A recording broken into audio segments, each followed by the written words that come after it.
Bulk শহরে এক সম্ভ্রান্ত সাইয়েদ পরিবার বাস করত। পরিবারের কর্তা মারা যাওয়ার পর তার স্ত্রী এবং কন্যারা চরম দারিদ্র্যের মধ্যে পড়ে গেল। শত্রুদের উপহাসের ভয়ে বিধবা নারীটি মেয়েদের নিয়ে সমরকন্দ শহরে চলে এলেন। সময়টা ছিল হাড় কাঁপানো শীতকাল। তিনি মেয়েদের একটি মসজিদে রেখে খাবারের সন্ধানে বের হলেন। শহরে তিনি দুটি সমাবেশ দেখলেন। একটি ছিল এক মুসলিম নেতার আর অন্যটি এক অগ্নিপূজক সর্দারের। নারীটি প্রথমে মুসলিম নেতার কাছে গিয়ে তার অবস্থা জানালেন এবং বললেন, আমি সাইয়েদ বংশের মেয়ে, আমার এতিম মেয়েদের জন্য আজকের রাতের খাবার চাই। মুসলিম নেতা বললেন, তুমি যে সাইয়েদ বংশের তার প্রমাণ নিয়ে এসো। নারীটি বললেন, আমি এই শহরে নতুন, কেউ আমাকে চেনে না। কিন্তু মুসলিম নেতা তাকে সাহায্য করতে অস্বীকার করলেন। হতাশ হয়ে নারীটি অগ্নিপূজক সর্দারের কাছে গেলেন। তিনি তাকে নিজের পরিচয় দিলেন এবং মুসলিম নেতার আচরণের কথাও জানালেন। অগ্নিপূজক তৎক্ষণাৎ তার পরিবারের নারীদের পাঠালেন।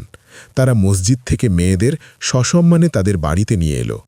তাদের উত্তম খাবার খাওয়ানো হলো এবং দামি পোশাক পরানো হলো। তারা খুব আরামে রাত কাটাল। সে রাতে ওই মুসলিম নেতা স্বপ্নে দেখলেন যে কিয়ামত হয়ে গেছে। রাসূলুল্লাহ সাল্লাল্লাহু আলাইহি ওয়াসাল্লামের মাথার ওপর ঝান্ডা উড়ছে। তিনি দেখলেন জান্নাতে এক বিশাল সবুজ প্রাসাদ। তিনি জিজ্ঞেস করলেন, ইয়া রাসূলুল্লাহ, এই প্রাসাদটি কার? নবীজি বললেন, এক মুসলিম তাওহীদবাদীর জন্য। তিনি বললেন, আমি তো মুসলিম তাওহীদবাদী।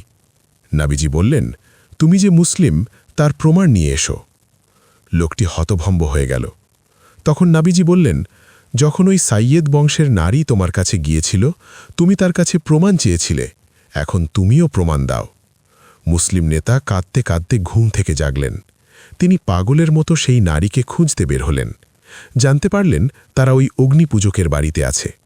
তিনি সেখানে গিয়ে অগ্নিপূজককে বললেন, ওই নারী কোথায়?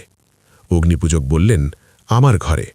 মুসলিম নেতা বললেন, আমি তাদের নিতে এসেছি, তুমি 1000 দিনার নাও এবং তাদের আমাকে দিয়ে দাও। অগ্নিপূজক বললেন, অসম্ভব, তাদের বরকতে আমি ধন্য হয়েছি। মুসলিম নেতা বললেন, না, আমাকে দিতেই হবে।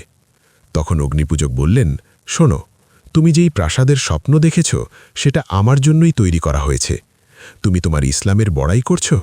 আল্লাহর কসম, গতকাল রাতে আমি এবং আমার পরিবারের সবাই ওই নারীর হাতে ইসলাম গ্রহণ করেছি। তুমি যে স্বপ্ন দেখেছ, আমিও সেই একই স্বপ্ন দেখেছি। নবীজি সাল্লাল্লাহু আলাইহি ওয়াসাল্লাম আমাকে জিজ্ঞেস করেছেন, সাইয়েদ বংশের নারী কি তোমার ঘরে? আমি বলেছি, হ্যাঁ। নবীজি সাল্লাল্লাহু আলাইহি ওয়াসাল্লাম বলেছেন, ওই প্রাসাদ তোমার এবং তোমার পরিবারের জন্য, তোমরা জান্নাতি। কেউ যখন বিপদে পড়ে সাহায্য চায়, তখন তার কাছে দলিল প্রমাণ না চেয়ে আগে সাহায্য করা উচিত। মানুষ সারা জীবন কি ছিল তা বড় কথা নয়, তার শেষ পরিণতি কেমন হল সেটাই আসল। আল্লাহ যাকে ইচ্ছা তাকে যে কোনো কাজের উসিলায় হেদায়েত দিতে পারেন। সূত্র আত-তাওয়াবিন।